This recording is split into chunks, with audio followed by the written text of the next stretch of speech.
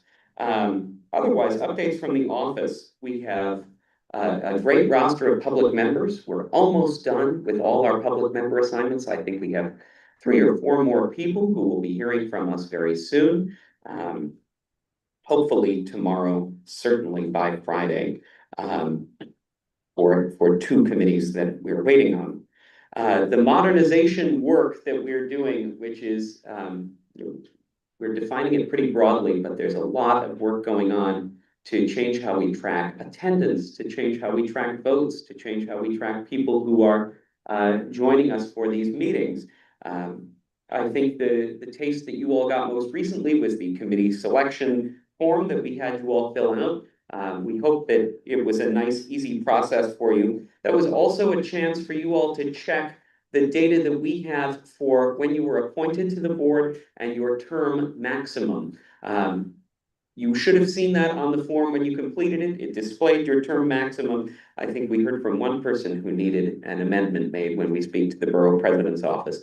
But if you're not sure on your term maximum or anything regarding your appointment to the board or years or application cycles or anything like that, please give us a call in the office and we are happy to help and happy to work with the borough president's office on your behalf.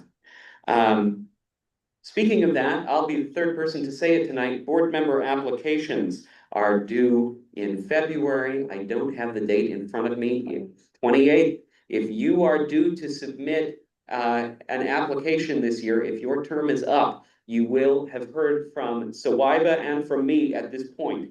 If you have any questions, let us know. Again, we are always happy to help. And of course, for members of the public who are watching and you want more of this, that form is open to you as well.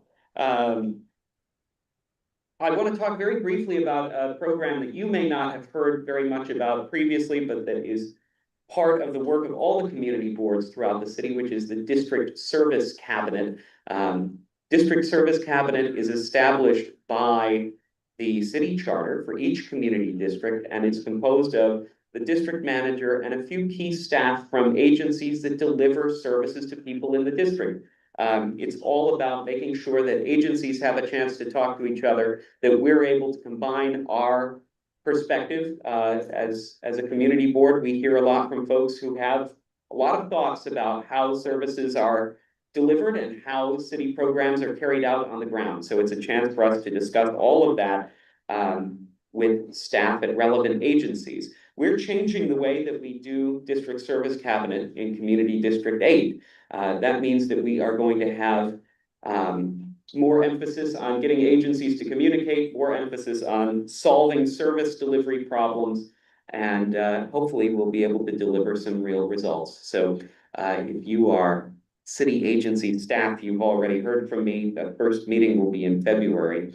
And I want to echo as we go into this new era of service delivery monitoring, which I know is very exciting, the importance of submitting 311 requests. I think we had our first time since I've been here recently that we wondered what was going on with noise complaints at an establishment, and we can pull a list of 311 requests at that address, and that can inform decision-making by the board. So I want to be able to deliver better information to you all from 311, but that also means to you all in this room, to anyone listening, please, if you see an issue, submit a 311 request, even if it doesn't get solved. It helps us in the office to monitor how services are delivered. We can bring that back to agencies.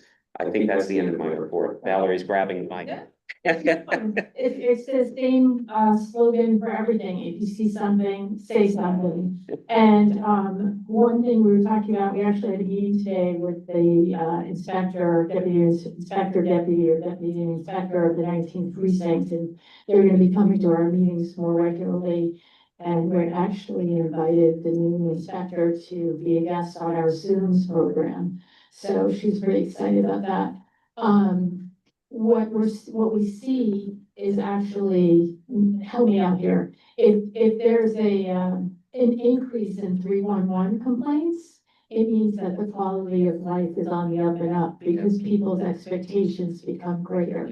So, get those 311s in. There's a great Vital City article from last week for the Vital City fans out there about what increases in 311 and 911 calls may indicate. So Yeah. there you go for the 311 geeks. Yeah.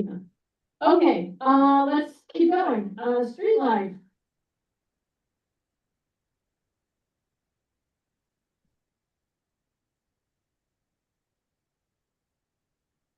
Hey, good evening, everyone. I want to start with the non-controversial ones and then move through it. The first thing I'll say is we did have a cannabis applicant that was tabled. We're gonna go to the next meeting, so we don't need to make any motions on that tonight. Then we also had 1, 2, 3, 4, 5, 6 unanimous approvals for liquor license applications.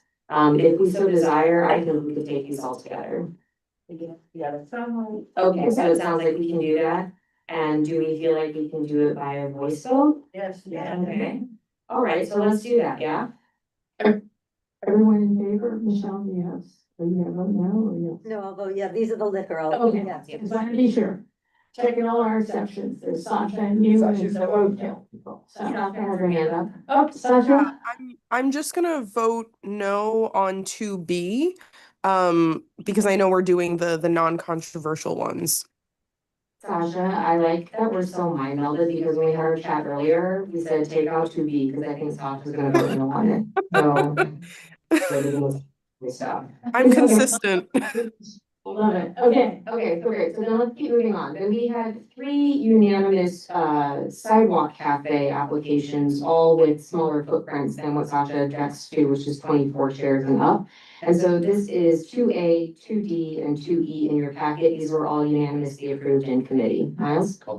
These are the cafes? These are sidewalk cafes. Okay, so I'm voting no on all the cafes. Okay, can we just have a second on the called question? Okay, so this is for 2A, 2D, 2E, and it sounds like you have 1 no. And then perhaps the rest, would you willing to agree to these? Yes. Okay.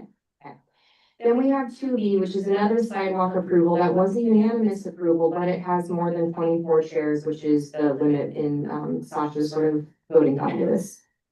No. Okay, and we have another no for that. We are so bespoke. Russell calls the question on this. Yes. Okay, great. Second. Can we vote? Yes. Okay. Okay. All right, and now we come to 2C. So 2C is City Swiggers application for outdoor dining. We heard them. Indicated as a yes and a no vote. On 2B? City. Okay, that's an error, and it's probably my error. I was a no. Let me describe a little bit about it, and then yes. So this is an application for a sidewalk cafe. The last time we heard from City Swiggers in a full board capacity was in 2023 for an extension of their liquor license.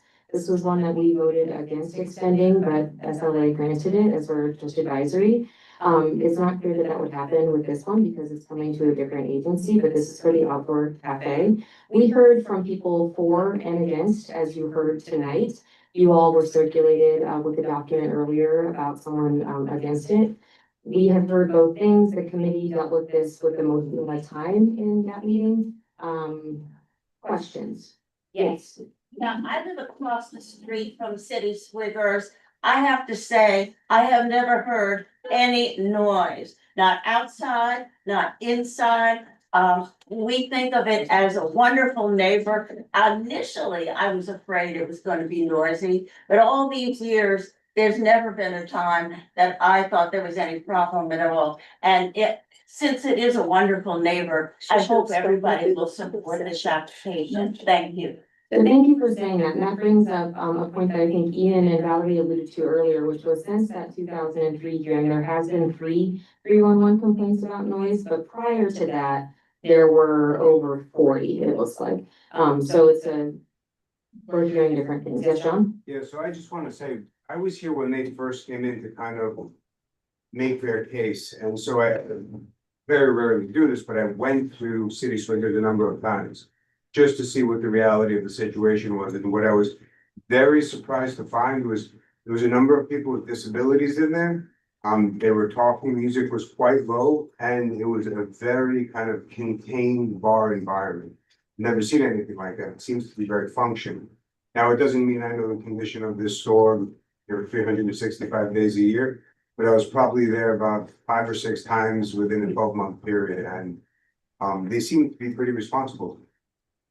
Thank you for saying that, John. I also should note that in the resolution that was passed in the committee, the applicant did agree to a few stipulations. One was that they would turn off the music at 10 p.m. with an automatic timer to do so that there wasn't a choice on behalf of staff to keep it on. They also agreed that they wouldn't offer ashtrays to customers outside because there was concerns about smoking in front of the building. And then they also offered to not obstruct fire safety regulations, that's these, which is something that we require everyone to. Yes? They have soundproofing in this place. Did anyone ask that? People ask a lot about soundproofing, and I don't know I'm not a sound engineer. They would say the applicant said like they installed some things to soften the sound. The people who were saying it was loud, so that obviously didn't work. So I don't know how to adjudicate that. I don't know how the board's gonna vote, but I would suggest that we have them come back in a couple of months to hear, because some of the people who spoke on the said that it was noisy, that they weren't turning the sound off when they were supposed to, that it was longer than it was supposed to. So maybe we should have them back. We do have people back, and have them check and let the neighbors know and hear about if they are turning the sound off when they're supposed to. Yeah, I'm not opposed to this. I think the problem that we have right now is given the deadline that we need to get a decision up for this one, we have to make some determination tonight. But I'm not opposed to like friendly asking them to come back. If they come back in a month or 2 months or 3 months, whatever you think, to hear about the sound and whether it's going off on insurance. So I would, I'm not ideologically opposed to that, but given that they're not here to agree to that stipulation, I'm not sure that we could enforce that. I don't know. Police? Can I ask a question? Because I've been in there a couple of times. It's never seemed terribly loud to me. Is it, and it's a place that sells a variety of different kinds of beer, and then you can buy a single can and sit outside and have a drink or take it home with you. So is it that the people who work there are playing the music too loud? Is that the? So the allegation originally was that it was for afters. So like, you know, when service industry professionals are done with their shifts, they might come over, doors can stay locked, it's not open for public and there's music happening inside. That was what we heard 2 years ago. And so it wasn't that, you know, it's really blaring at 5 p.m. It was once things are supposed to be quieter and perhaps even when the store is closed, members of the public were saying they were still hearing noise reverberating up like someone was playing music from the inside. Yes, Evan? Yeah, so as one who's seen this action in the committee, I might suggest that it's a little bit simpler than, you know, making it out to be. The only thing that's clear from the committee meeting is that two people feel very aggrieved, or two parties feel very aggrieved. The owner of the establishment certainly feels like he is being victimized by the upstairs neighbors. The neighbors feel like they are being victimized by the owner. It suggested things like exchange phone numbers. And what was very obvious, I think, to everyone in the committee is that any exchange of phone numbers would have gone nowhere because they've, for years now, asked for things to change, and he is not responding. In part because he doesn't think should come mutually. The simple part is, my strong sense was he was going to get a rejection from our committee, short of doing one thing, which he did. Per Russell's suggestion, he agreed very expressly to turn off the music at 10 p.m. And the neighbors said that worked for them. That was the end. They voted to approve. There may be members of our committee, members of the committee at large who would still vote no based on those actions, but like, we agreed on that stipulation. And I would suggest that on the basis of that stipulation, we vote yes again. That's it. Like, I don't think we need to judge whether he's a good neighbor because some of us have visited during the day and it's nice. We just agreed to a thing, we should do with this. That's it. And Lindsay, we've got a couple members on Zoom. Maybe we finish this and then go there. Miles? I first want to clarify with 311, is it 3 complaints or is it 40? What is? No, it's 3 after 2023. There was, it seems as if a few people were one person, and there was a few nights that like everyone was calling. So November 11th, 2021, there's what's 49 minus 27? There's that many calls. And then I'm just doing what Google sees. Yeah, so there was a history of complaints, but post 2023, it seems like there's not that many. And then I just want to say, I would agree with you that there is an extreme lack of a desire for remediation with the business owner, and you could sense his frustration. But the big thing was in regards to the cell phone, that he over and over refused to provide the cell phone. And the thing that I was looking for was if he was going to come to the meeting to speak and to clarify. And that was going to be a big thing for my opinion, because I think that would have showed a lot of desire for remediation. And yet he's not here and the neighbors are here. And I think that is somewhat telling. I understand his frustration, but I was concerned by his lack of desire to make good with his neighbors. Okay, let's do Marco, Alita, Craig, Addison, and we'll head there. Okay, first of all, in 2011, prior to your position, they came and we start putting stipulations. And every time they're coming, stipulations. So the stipulation has been failed to help the neighbors. And if somebody else visit, yeah, they can visit, they can find reasonable. But the problem is after 10 o'clock, nobody said I has been at 10 o'clock or after 10 o'clock that said that there is no noise. And then the neighbors, they keep complaining the same and the same. And now there is a new stipulations, some stipulations unenforceable that we're gonna reach the same. I think it's a joke to put the stipulations because doesn't listen. And they suppose at the beginning to, as soon as they put on the stipulation, they should follow that part, but they didn't, they failed. So this is what I vote no, and I will put in no. Thank you. Thank you, and that point's taken. I don't know if you all recall, for the people who were on the board in 2023, when we denied it because there was this argument that they were playing music too loud. The very next day, they did have a live music party, and it was covered, and that was also brought up in our committee meeting. So yes, Marco, I understand where you're coming from. Let's do Alita, Craig, Addison, Todd.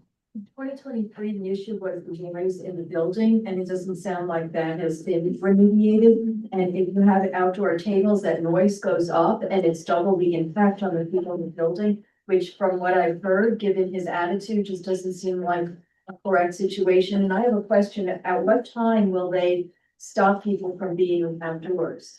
10 p.m. That's how we have all of our operating set up. Yeah. Okay. Sure, thank you. As someone who walks by there on a regular basis, I've never encountered any problems. I've never witnessed any noise. And I also think that it's a little bit harsh to be penalizing them in terms of an application for sidewalk seating for something that is not actually a sidewalk seating issue. This could have been something that was addressed during the liquor license renewal, and obviously we went through that process, but here we are now. And we're talking about something that doesn't actually relate to what the application at hand is. We haven't heard any complaints as far as I've heard today regarding what's actually happening on the sidewalk. So I'm really reluctant to punish them for something that's happening elsewhere when it is a community asset. And I see this all the time in terms of the different demographics of people that are there and the different types of people that are there. And I really feel like it's something that would be really detrimental if we were to not be able to allow for that outdoor seating area to be able to continue. Craig, I think that point is taken as well, and when we had the complaints that they thought there was gonna be smoking, or people had alleged that there was a lot of smoking, I did go over that day and there were no cigarette butts anywhere out there, which is what I find in bars that really disregard smoking stuff. So I think this is a good point too, that it's outside. Yes, Asin? I have nothing to add, so. Okay. Todd? I just think that it was so controversial in all ways, the neighbors and the stipulations, the phony, the arrogance. I just feel like there's some missing pieces here, and it's hard for me to approve this, even piggybacking on what he says. I mean, if you're approving these outdoor seats, it just seems to be initiating more of these issues that are happening, and I just don't know why he's not here. I would have liked to have seen what Valerie said, the neighbors calling 311 a little more regularly if there were actual issues. I don't believe that they do always come. I called about a bike in front of my house that was less than, I called 3 times, they never came. It was a, unlicensed vehicle, so I understand that, but you still have to call. So it's on record, which is the bottom line. It has to be on record. There's not enough here on record for me to understand. That's why I wanted to abstain from the, the vote during the meeting, but I'll probably have to vote no. When's the deadline? And I don't know what time you went by, Craig. Was there specific times, is it 10 o'clock? Wait, we're going to the Zoom. Go ahead. Yeah, so, let's do just in the order, I guess, Warren, Sasha, Kimberly, Camille. Okay, Chuck is up now. Those are members of the public. Yeah, No, Chuck. There's only 2, you have 2. yeah, just Warren and Sasha, sorry. Listen, I'm here, this is Chuck Go Warren. ahead, Chuck. I never vote against these things, but I'm voting against this because the disconnect in all of the discussion here, it may be fine if you're in there for a short time, but if you have people living above this establishment and we're supposed to turn it off at 10, and as Beth Goldman says, they turn 11:45 and stuff like that. That's wrong. You can't do that. And we voted against them for their liquor license, but they got it anyway. So I don't agree with my esteemed co-chair that this is irrelevant to it. I don't think we should give them what is a special thing here, given their overall conduct. And so I'm going to vote no. And I think at least they have to come back and make a ironclad commitment that they will do that, and that they will put that in their next application for a liquor's license. Okay, thank you, Chuck. Sasha? So I'm going to keep it brief because a lot of people said things I thought, notably Craig speaking about that this actually isn't what their application is for, which, I think is a valid point. I'm opposed to this because as someone who is sensitive to noise, to hear other members of the public say, oh, well, I didn't hear anything. It's very different when you live in an old building and you feel the vibration from music. The music does not have to be loud. The acoustic report shows that the decibel level was above what is allowed. And I'm wondering if there's anything the tenants can do with the landlord, because you share the same landlord with it. No, Marco, they don't share the same landlord with the commercial space. I see you shaking your head no. But I'm just, wondering if that's another remedy here. And if other people don't feel comfortable saying no because of that, and, it doesn't seem relevant, it's cold outside. Why does someone need outdoor dining right now? So I'm going to be voting no.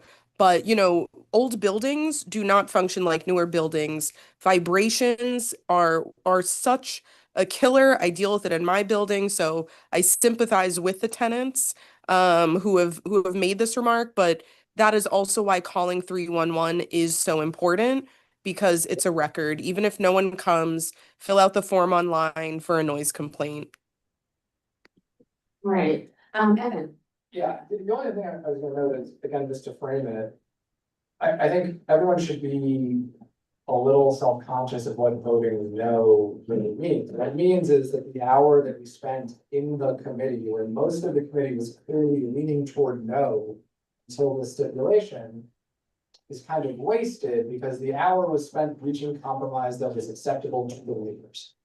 Like, the reason we voted yes in the committee is because the neighbor said it would be acceptable to them for us to vote yes if we got a 10 PM stipulation. And the reason, like, we can substitute our own judgment for whether that will be honored or not. But the reason it is relevant to outdoor dining applications is because our committee is so limited in our enforcement capabilities, and super limited, right? That the only way we can be responsive to neighbor complaints is by tying the two together when we have the opportunity every 2 years. Yes, but that's why we are where we are, and if we vote no today, it's in the face of neighbor compromise that we should. Everyone. Very good point. Yes? I have a question. Second. Can I just ask point of information? Yeah. They close at 10 o'clock. Correct? This is different. No, I don't know No. on the weekends they do. It might say on Google that they do, but they were telling us that they were at 11. Yeah. Yeah, long. Yeah, Oh. can I just, you mentioned the after hours piece. We had a problem with a restaurant right across the street from where I live, where the exact same thing was happening and the owner was completely unaware of all the after hours partying that was going on in the restaurant until somebody actually provided the evidence. And then once that happened, it never happened again. But I was just curious, when Evan is saying that the neighbors came to agree, are any of those neighbors on Zoom? Yes, those two. Okay, all right, well, I mean, I think that's, well, I'll make my own decision, you'll know how I vote when I vote, but I wanted to. And to be clear, if he keeps making noise after 10 and this comes back, unfortunately, it'll take a little while, but if it comes back, everyone should vote no. Yeah. Right? Like, And that's- the liquor license, I think, should be coming up kind of soon, because isn't that on a 2-year cycle, or is it a 3-year cycle? I mean, I'm think happy it's- to write a letter to City Sweden. Let's see how this vote comes out, because if we vote that we approve it based on, we're saying based on that stipulation that was made at the meeting. I'm happy to write a letter to the owner of the restaurant, to say that we were displeased that he didn't show up tonight. And that, we're taking him at his word and we'll be watching. He's not required to, sorry to go, but like, he's not required to show up tonight, we didn't ask him. Well, I know, but you said I there don't was. think it's fair to knock him for not showing up. I'm not knocking him, Russell, I'm saying that we're gonna just, we heard and, you know, let's see how the vote comes out. Did you get a question? That falls. Okay, yeah. Okay, so we're gonna call the roll, or do we? Call the roll. Well, let me just make it clear, the resolution that we had was a resolution to approve with the stipulations that I said earlier, so that is what we are voting on now. Right. Okay, A roll call vote on the resolution. here we go. Angelos. Yeah. Ashby. No. Avisa. No. Barron. Yes. Birnbaum. No. Barrero. Yes. Camp. No. Chu. On Zoom. Not anymore. I don't see Yeah, her. she agreed. Cohn. No. Coleman. Yes. Cormac. Yes. Faber. Yes. Fink. Pass. Helen Clark. Yes. Herzog. Pass. Helper. Yes. Hussein. On Zoom. I don't see her there. Johnson. Yes. Crickler. Yes. Later. Yes. Liv. Pass. Mason. Yes, McClement. No. Meyerson. Yes. Partial. Yes. Phillips. Yes. Price. Yes. Rudder. On Zoom. Not on Zoom. No. Sanchez. She's thick. Yes. Schneider. Yes. Seligson. Sorry, Robin, was that a no? Don't be. Okay, thank you. Sella. On No. Zoom. Selway. Yes. Slay. Yeah. Squire. Yes. Stein. No. Tamayo. No. Wald. Yes. Warren. No, Weinberger. Yes. Okay, going back to several passes. We have Cormac. No. Fink, No. Herzog, Yes. Lev, Yes. I think that's it. I think you have somebody else in the. anyone else who thinks they should have? Oh, think we have a- it Oh. wasn't called. Whoops, Is that right? He's Yeah. waving. Oh, he has been there. yes, Hi, I'd like to vote yes. It's Brad. sorry, Thanks, thank you. Brad. We had you read voted who absent, correct that. Thanks. Anyone else speaking to voted who hasn't? I pass. Oh, he's on it. We Okay, didn't have him on the list. we have 25 yes, 13 no. Okay, and before I leave, we're going to have new, reapprovals for the cannabis shops. So in the spirit of if we have any challenges with them, I think the 311 strategy might be the way to go, as well as maybe doing the applications on the Office of Cannabis Management website for if you see violations or things that are problematic, because that'll make it easier in committee. Okay, thanks. Thank you very much, Lizzie. Okay, Parks and Waterfront. There was a drinking game, who said Parks a lot today.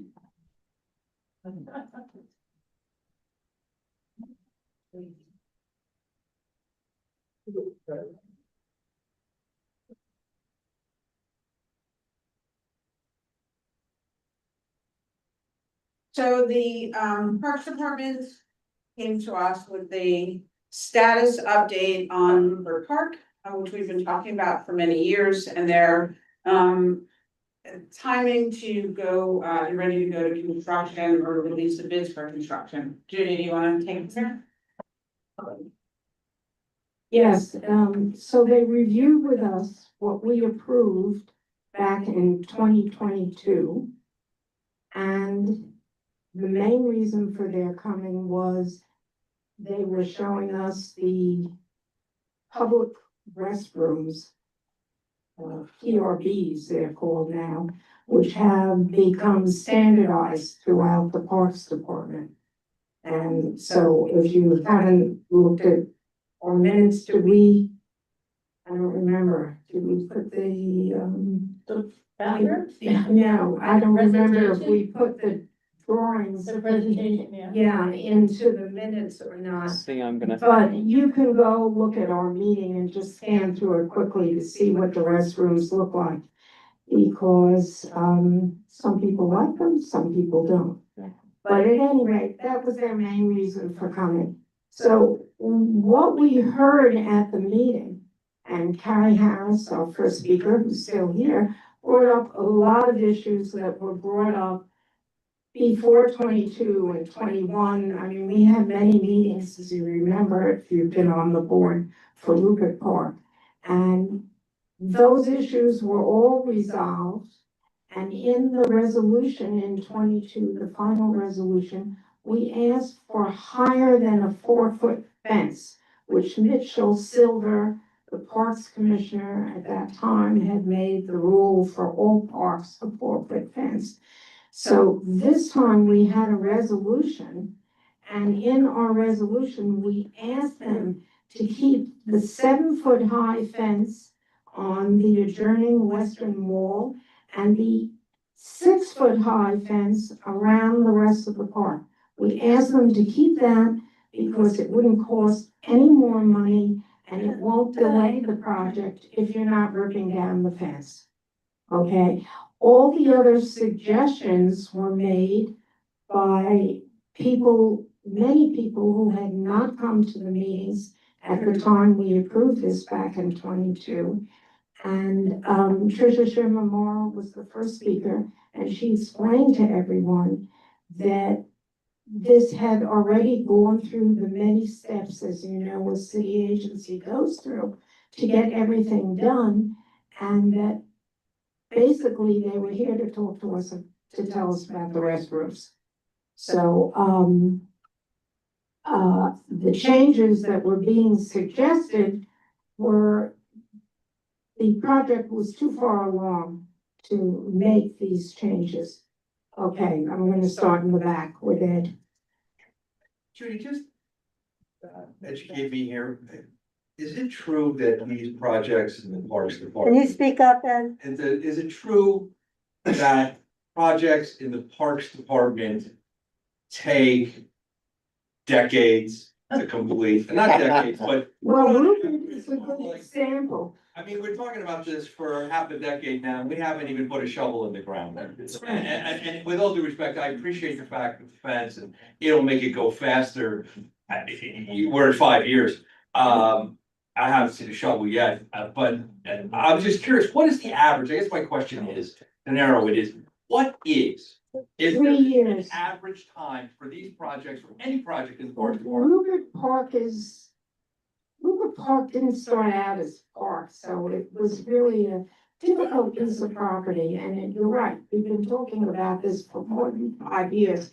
But the average is like 24 Sycamores Park, which we just did last one, that will be 3 years. I mean, like, we got John Jay, I know that went on at.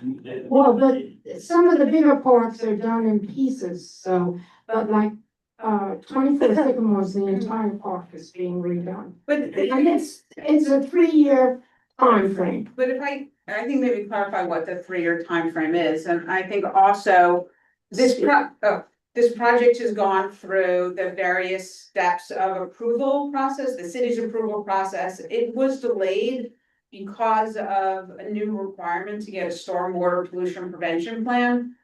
They have it approved, the law department's approved it, PDC's approved it, they've gone through all the steps to now actually go out to bid.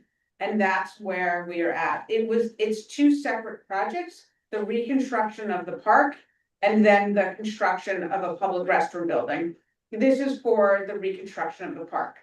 Right, and it took 2.5 years to get the SWIP done. I mean, we don't have 24 Sycamores Park, they don't have to do a SWIP. Okay, so it's. Not to monopolize, but if there's a possibility at some point, especially with our new commissioner, if there's a way to talk about maybe moving this along.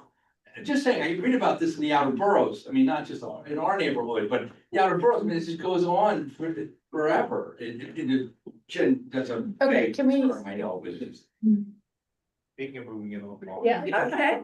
Speaking of moving it along, Michelle, what's Yeah, no, I just want to support very, very strongly the height of the fence. I think it's extremely dangerous to have 4-foot high fences where children are. Adults can reach right over those fences and pick up a child.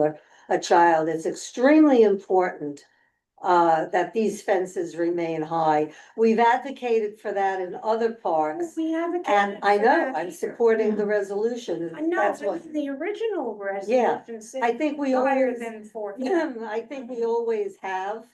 And so I hope that this resolution about the height, that's not an aesthetic thing. I think it's a safety thing. I think it's vital, and I hope it gets a unanimous approval. Thank you. Call the question. Second. Okay. Is anyone voting against the 7-foot fence? Because that's all we're really talking about. Pass by acclamation, yeah. Okay, great. I just want to mention that in today's meeting, and transportation can go up. In today's meeting, we talked with the police department, and I asked them if they would send a letter supporting the 7-foot fence if it passed tonight, because they saw it as an issue too. And not just for putting your hand over a 4-foot fence, because I could never do that, but the idea that balls could be bouncing in the park and then go outside into the traffic. So I think that's a different safety concern as well. And that issue came up at St. Catherine's as well, I think. So it is an issue, but apparently, I'm sorry? Different kind of park because it has concrete walls that. Okay. But apparently, according to what we heard that night, it's the Parks Department's position now that 4-foot fences are appropriate. So I don't know where that's coming from. Yeah, well, somebody has their photograph, so. Anyway, go ahead, Craig, you're up. Thank you, Valerie. Good evening, everyone. Transportation Committee had 2 resolutions. The first one was a request by Backseat Tours Incorporated to visit as Big Bus Tour New York for a sightseeing bus stop on 5th Avenue between actually, it was between 84th and 83rd Streets. Basically, they are a double-decker bus company that already operates along Fifth Avenue. They currently have stops at 90th Street, 72nd Street, and 66th Street. They previously were had an affiliate agreement with another operator to provide service to in front of the Metropolitan Museum of Arts. That has ended, so now they're looking to utilize the existing tourist bus stop that is on that block. They would be operating 7 days a week between 9:37 AM and 5:07 PM, twice an hour. It is just for passenger pickup and drop off. There's no luggage associated with it. It passed the committee, 10 yes, 0 no's, and 1 abstain. So it's a unanimous, if you wanted Okay, to take so care of that. unanimous. Call the question. All right, awesome. Anybody voting against the protection of the pedestrian? Okay, great. Curious about the time, 9:37 and 5:07. From 9:37 AM to 5:07 PM. Every half hour. Seven, that's my question. Oh, no, that's just because they're on a schedule and that's when they're coming down Fifth Avenue already. Right, the second resolution, which passed by a vote of 9 yes, 1 no, 1 abstain, was a request to, to have New York City DOT, provide additional or prioritize capital funding to make the pedestrian islands that were put in place along Third Avenue when they redesigned the avenue a couple of years ago. They are now painted pedestrian islands. So it is a request to ask them to prioritize upgrading them to make them concrete, to make them more permanent in nature, as pedestrians do not feel like you're getting the safety benefits of those pedestrian islands, which are painted with just the plastic bollards and paint that is marking them, as opposed to something more permanent, such as what you see on First and Second Avenues, where people have the ability to be able to take more, take safer refuge as they're crossing those wide streets. Question. Oh, Second. Second. second, Does anyone vote against that? I'm keeping, are you taking a roll or not? Oh, I'm keeping my asking you. No? Okay. 1 no. Anybody else? what about you, are you seeing? I know, I'm gonna go yes. Okay, No. So no, and Robin is no. Okay. There's another Go. hand. Oh, wait, Everybody is a no? Okay. Anybody else? Yeah. No's going last? Russell. Okay, anyone online?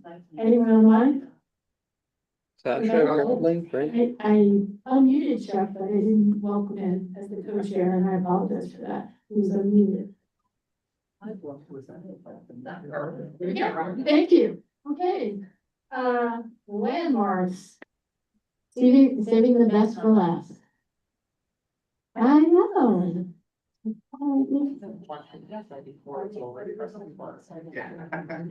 Okay, here we go, everybody. I know what's your favorite Will be color. the best for last because this will be the shortest landmark. Okay, we're gonna put you on the timer, David. Okay. We have one resolution, 31 East 63rd Street. It's the first, it's this white building right in the middle. Basically, go to the next. Thank you. There, Sorry. There we go. essentially, they have this bulkhead, they want to add a floor. And go to the next, and this is what it looks like existing, and then what it looks like proposed. Essentially, we voted no because number one, they're adding a floor. And they had no photographs of the mock-up from the street. And they only had photographs of the mock-up on top of the roof. What good is that? Secondly, we had no idea what the materials really were. We had no idea what the windows related. There was nothing in terms of all the qualities that we look for in terms of the presentation. Therefore, it was a unanimous no. They loved it. Take them. Okay, calling the question, everybody disapproving? Oh, fantastic. Thank you very much. That is the fastest landmarks I presentation. got two items. You have 2 items. Oh, I'm misled. Go ahead. I remember 133 East 95th Street, where we came to us twice in September and December. September it came the front and rear, and December it came the front. And there was a big issue for us of adding a fence in front of this building, which steps out 5 feet from all the other buildings on the block. So, by consensus, unanimous consensus, we agreed to write a letter to landlords, telling them that we wanted them to consider it, at essentially a board full commission meeting, and not by sending it to, staff, because it's something more important and should be decided by staff. Yeah, and I sent the letter today. And then lastly, we had a discussion on the height of buildings, and I define the height of buildings. And our conclusion was that's something that belongs to the zoning committee. Okay, here's the topic, Anthony. Go for it. All right, thank you very much. Is there any old business? Okay, on new business, just humor me for a second. I just wanted one thing I did mention during my report. In addition to the services cabinet, we're creating, and I said this back in 2025, a neighborhood association sort of cabinet that we will have every month prior to the district services cabinet. So, we know of I don't want to say major, but the neighborhood associations that come to most of our meetings.